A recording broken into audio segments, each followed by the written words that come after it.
झारखंड में एक को तो तुम बुला के ईडी के केस में उसको अरेस्ट कर दिया। अरेस्ट करने के बाद वो रिजाइन करे, गवर्नर के पास गए और उन्होंने अपना राजीनामा दिया। राजीनामा एक्सेप्ट हुआ।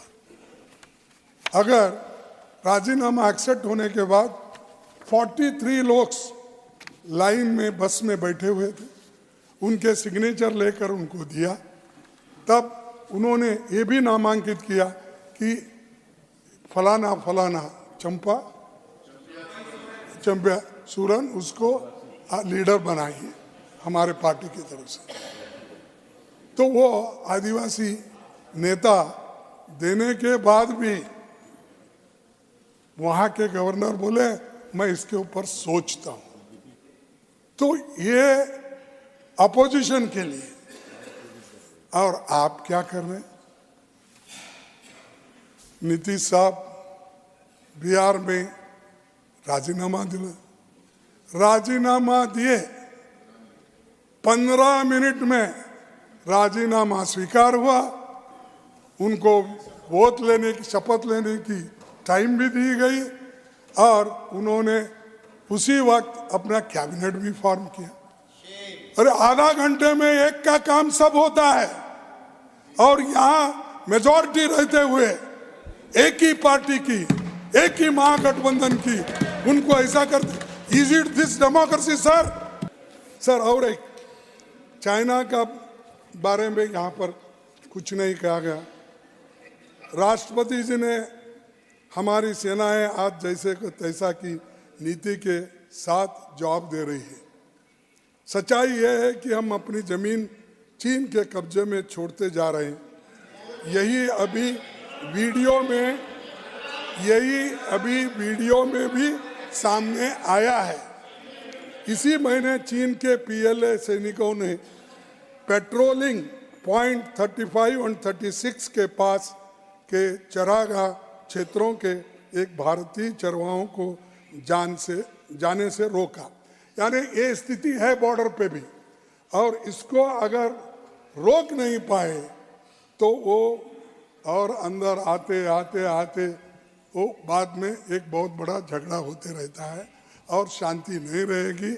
और आप तो कम से कम विश्व को रक्षा करने की बात हो रही है और विश्व गुरु बनने के लिए भी जा रहे हैं। उसका कब होगा, क्या होगा, वो देखेंगे। विश्व गुरु तो नहीं, विश्व गुरु हो रहे। अरे विश्व गुरु हो जाओ भाई, पहले चाइना को अंदर मत घुसने दो, पहले पाकिस्तान को आने मत दो, और पहले तो भारत में गुरु बनो, उसके बाद विश्व गुरु की सोचो। कि बिल्किस बानो के मामले में दोषियों को माला क्यों पहनाई गई? अब बोले ऐसा हो सकता है? गुजरात में सबको माला पहनाया, सबको स्वीट खिलाया, सब वो जश्न मनाया, और याजिब वो झगड़ा बिल्किस बानो और बीजेपी का था। हाँ, ये भी कोई बात है? ऐसा कंडम करना चाहिए ऐसे इशू पे प्रधानमंत्री जी, वो भी उनके स्टेट का है। अगर वो कंडम नहीं करे तो कौन कर सकते हैं? किन की बात? आपके पास तो किसी और की बात चलती ही नहीं, आप ही सरदार हो। दूसरे लोग क्या कर सकते हैं? आपको फॉलो नहीं करेंगे तो सीधा घर जाएंगे। वो राम मंदिर में जब प्रधानमंत्री जी पूजा कर रहे थे या प्रतिष्ठान कर रहे थे, तो उस वक्त आपके बाजू में कौन बैठे? मोहन भागवत, आरएसएस। वो भी साधु है, संत है, मुझे मालूम नहीं, तो बैठे थे। उनका कहना है 2019 में 19 के चुनाव के बाद उन्होंने कहा कि SC ST OBC को दिए गए आरक्षण पर बहस होनी चाहिए, समीक्षा होनी चाहिए। क्या आप चाहते हैं ऐसे लोग आपके साथ बैठ के जब करते हैं?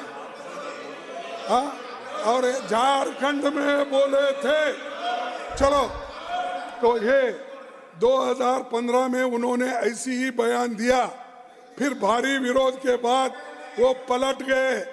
प्रधानमंत्री जी ने इस पर एक भी शब्द नहीं बोला, उन्होंने मौन व्रत रखा, जैसा कि 11 दिन मौन व्रत उन्होंने राम लीला की स्थापना करते वक्त उन्होंने की थी, वही बात यहाँ पर भी हुई।